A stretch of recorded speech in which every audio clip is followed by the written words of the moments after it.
Welcome to Frames Team, and today we review the 21 megapixel Nikon Z50II.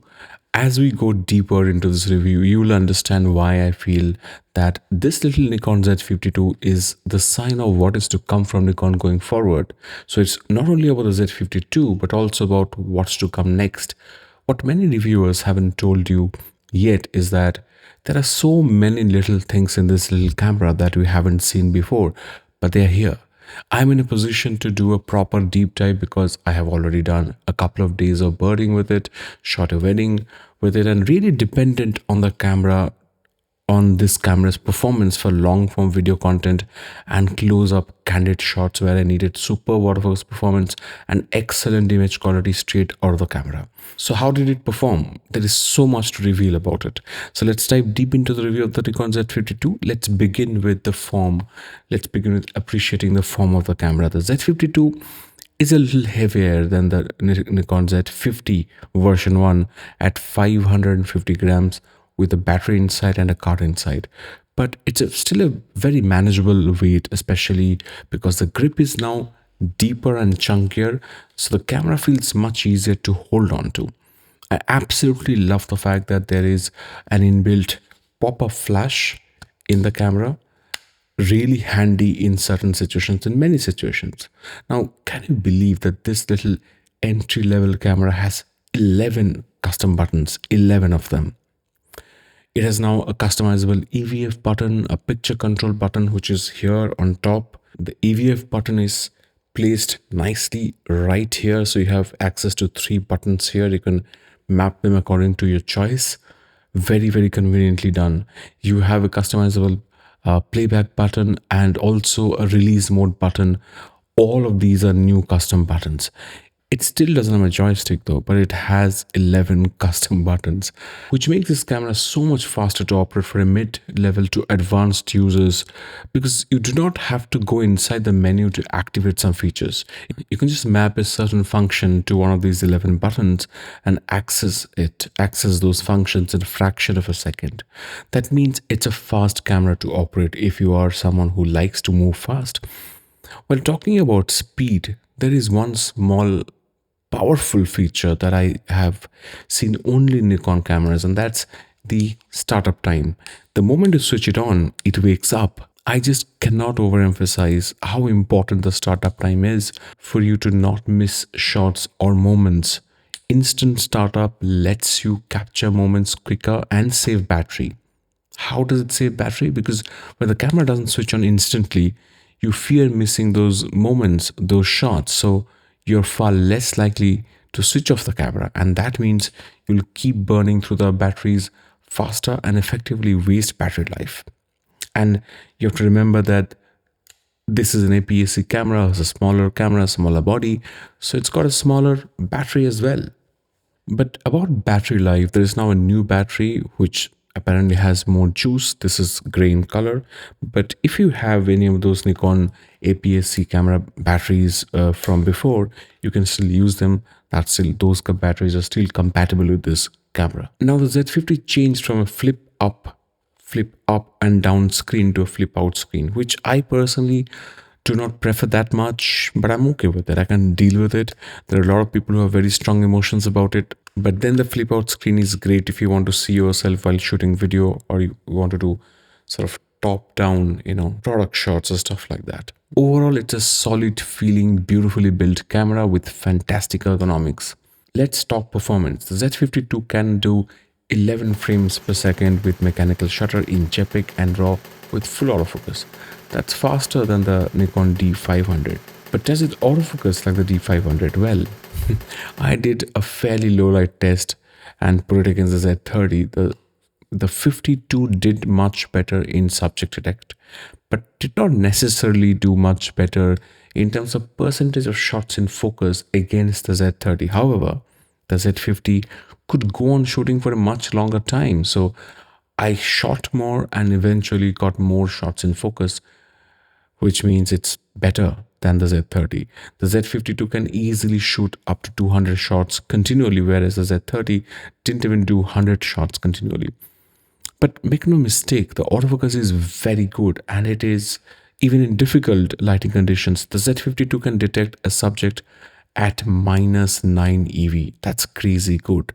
It's therefore a low light beast of a camera, and I got proof of that when when I was using an adapted wide angle lens during shooting this wedding. I just purely loved it. I just loved shooting the Z52, and I didn't actually expect to enjoy this camera so far. If you watch my last review, last conversation on Nikon's APS-C lineup, I was a bit disappointed about the specs of the Z50, but well, when I started using this camera, my opinions have changed. I totally love it, and I'm going to tell you more about why I love this camera so much. Back home, I saw that almost all the shots were in focus. I didn't find a single shot that was actually not in focus, and I shot 2 TB worth of pictures and videos. I love the color of the JPEG files that came straight out of the camera. Unfortunately, we could not access the raw files on Lightroom, and I mostly edit in Lightroom and Capture One, but none of those softwares actually have updated their profiles for the Z52 raw files. So we'll have to wait for how the raw files are. But the JPEGs are fantastic to look at. Now I will talk about video in a little bit, but let's talk about birding first, because that's very important and a surprising aspect of this camera. Look, birding is one of the most difficult genres of photography. It's done in difficult conditions with heavy lenses, shooting really erratic small creatures that can fly without a pattern. It's the ultimate test of speed, design, autofocus of a camera, and also your skill as a photographer. I honestly did not expect it to do well, but wow, I just got hooked onto shooting birds with a Z52, and I wish I can keep this camera for longer. If not, I'll decide whether to go for a Z50 or not. With a giant 180-600 lens on it, I shot the Z50 and I thoroughly enjoyed my experience. What I missed the most was IBIS, but that is to be expected, especially when you're shooting long lenses, heavy and long lenses, and shooting for a long time, distant little birds. You expect IBIS, but you don't have IBIS in this camera. But what about the rest of the stuff in the camera? What I loved most is the grip, the ergonomics, and surprise, the EVF. The EVF is so bright. It made everything so easy. It just made everything simple and joyful, because you can just see the scene, high contrast scenes very well. You can observe, because you're really trying to observe the scene and find small birds among the leaves, right? So the brighter EVF, it is double as bright as the twice as bright as the Z50's EVF. Because the EVF is so bright, it was really a breeze using this camera, and I realized how good it was to see through this EVF when I shifted to the A7 IV for a moment. The bird autofocus is just so good. That particular bird autofocus mode really matters. That it reminded me of the Nikon Z8. It's so good. It's such a worthy D500 successor, and a great companion to the Nikon Z8 if you have one, and the Z9. Just the bird autofocus itself alone for this camera at this price point, under 1,000 US dollars and less than a lakh Indian rupees, it just makes it one of the most incredible value wildlife photography cameras that there is. Honestly, especially when you have a lens like a 400 4.5 or 180-600 for the Nikon Z mount, this becomes such a great solution, such a great combination to actually pair those lenses, this lens with this camera. It's a very large lens. So if you're starting to get into wildlife photography, or you want a second camera attached to a second lens, wait no more, this Z50 is the answer. Of course, I lament the lack of IBIS, but what's crazy is that this camera can actually detect insects. Look at this. Of course, this being an APS-C camera, the 600mm lens on top of it became a 900mm lens, and then I moved to 4K 60, which gives this scene an additional 50% crop, because you have a 50% crop in this camera at 4K 60. So suddenly, at this point, I'm shooting at 1350mm. How cool is that for video, especially if you want 4K 60 video? Yeah, when you're shooting other things, maybe you don't like the change of the focal length because of the crop at 4K 60. Well, but then you have that crop at 4K 60 in this camera. Now's the time to talk about video. The Z52 can shoot in 10-bit log, but it doesn't come with a hot shoe cap with it, and it comes with a single card slot. How absurd is that? Anyway, I'm just saying that you can shoot something as high end as 10-bit 420 H.265, but then it doesn't have two card slots. Anyway, it can do 4K 60 with a crop, like I said, and yes, 1080 120p. It will also do 5.4K over sampled video at 4K 30, which is really, really good, really, really detailed. When it comes to video autofocus, honestly, this thing works it works perfectly. I did my very difficult pen test, and this camera picked up that tiny slender pen so easily during the test. One addition to this camera is the product review mode. All you have to do is just hold the camera up like this, and you don't have to hide your eyes. Look, for the Z6, for the Z8, it doesn't detect my camera because it doesn't have the product review mode. But the Z52 does have the product review mode. When nothing is in front of the camera, the Z52 goes back to detecting the eyes and goes back to focusing on your eyes. But the moment you hold something up, you don't have to hide your face anymore. The camera will know that you're trying to show something and it will focus there. Now, the interesting thing is when you have activated the product review mode, you cannot toggle between AF modes, the different autofocus modes, with the custom button. The problem is that the product review mode cannot be put on iMenu or mapped to any custom button, so you can't even quickly switch on and switch it off. So you have to really go inside the menu to switch it on or to switch it off, which makes it inconvenient because let's say you want to quickly access one of your custom AF modes, but you're on product review mode. You have to find that product review line item inside the menu because you can't find a shortcut by mapping it on a custom button. So that's inconvenient according to me. Now this camera also has a record lamp to let you check the recording status at a glance.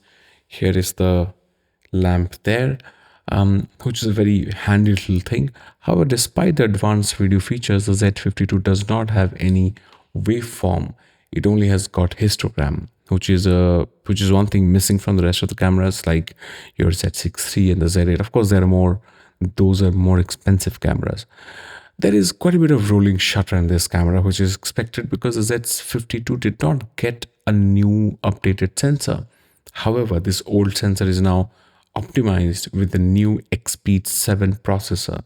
The processor allows the camera to really go on recording longer for a long time in 10-bit H.265. For 1080 video, it's practically unlimited. You can just plug it in with an USB-C charger and keep shooting, keep recording. The quality of the 10-bit footage is quite good too. I mean, in terms of noise, it's really, really good. I found that the colors are natural and neutral and deep, and the noise levels are okay. There is not much noise even at ISO 3200, but post ISO 4000, we start to see some grain. This camera body doesn't seem to come with a dual ISO dual gain system. So as you increase ISO, the image quality gradually degrades and you start seeing more and more grain. However, even at ISO 6400, it's quite nice to look at. I mean, there is a little bit of grain in the shadows, but it's not too much. But Nikon, the good thing about it is that Nikon does not apply any forced noise reduction on higher ISO files. So it doesn't look plasticky and fake. It looks real. I would really, if I need to, I can shoot this camera at ISO 12800 in N-Log, and I don't expect to see any problems. My sample videos show that the output is quite clean. Overall, the Nikon Z52 is the most well-rounded, comprehensive, no-nonsense camera under 1,000 US dollars or 1 lakh Indian rupees. It's excellent from top to bottom with a few things missing, most notably the IBIS, which is why I think maybe there will be a Z70 or something a bit more expensive and premium with some of those missing high-end features like dual card slots, IBIS 4K 60 uncropped, 6K recording, all those things added. At the same time, we are seeing features like Bird AF, which is not there in the way more expensive cameras like the Z60 and the ZF. It has more custom buttons than the full frame Nikon ZF. There are new features like the product review mode, which is not there in any other Nikon camera. What we are seeing on the Z52 is the next generation of Nikon ergonomics, custom buttons, focus modes with its some minor quirks. All in all, the jump from the Z50 or the Z30 or the ZFC to the Z52 is such a massive one that it will practically open up new genres of creativity if you are an APS-C shooter. Now you can learn log grading, bird photography and filming, wildlife and sports. Now you have a camera optimized for YouTube with this beautiful flip out screen and the product review mode. The Nikon Z52 is ready to open up a whole new world of creative workflow in my view for you. Let me know what you think and subscribe to the channel, and I'm going to see you soon with another one.